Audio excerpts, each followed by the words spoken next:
не знам дали е тука министерот. Нема да објаснувам што све се случи, веројатно добро знаете, меѓутоа ќе го замолам министерот да ги контролира малку подобро службите.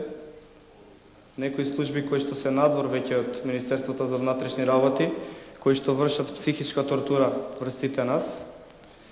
Меѓутоа, ако и тоа е дел од играта, ако мора да се изврши тоа врз нас таков притисок, ние го прифаќаме, меѓутоа би го замолиле министерот, ако е тој што ги контролира или некој друг, да барем девојките не бидат малтретирани од службата за државна безбедност, да не им се прети дека ќе завршат во корпус за ѓубре и дека нивното тело ќе биде најдено во Вардар. Ова може да ви биде смешно, можете да се оградите сите од ова, не е проблем. Меѓутоа, ја мислам дека треба да ја проверите оваа ситуација и да видите како функционираат тие служби.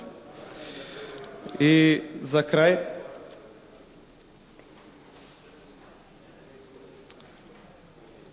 уште еднаш би рекол дека народот нема пари за интернет, тој ни лепеше пораки на шаторот, би сакал дел од нив да ви ги прочитам овдека.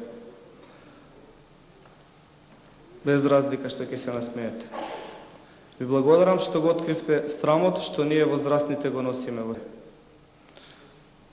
Тоа е од некој чичко подпишано.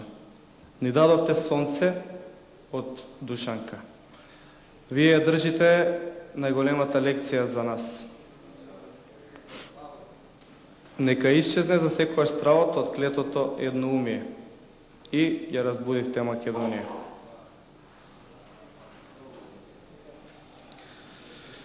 Со оглед на тоа, што досега не најдовте време да расправате за нашите барања, со оглед на тоа дека помина 27 дена, 27 ден изминува, 11 ден од штрајкот со глад, ние бараме господинот министер да си даде оставка и целата влада,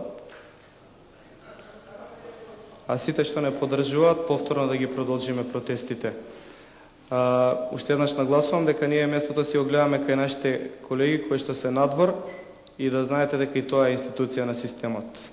Ви благодарим уште еднаш што моравте да не се слушате.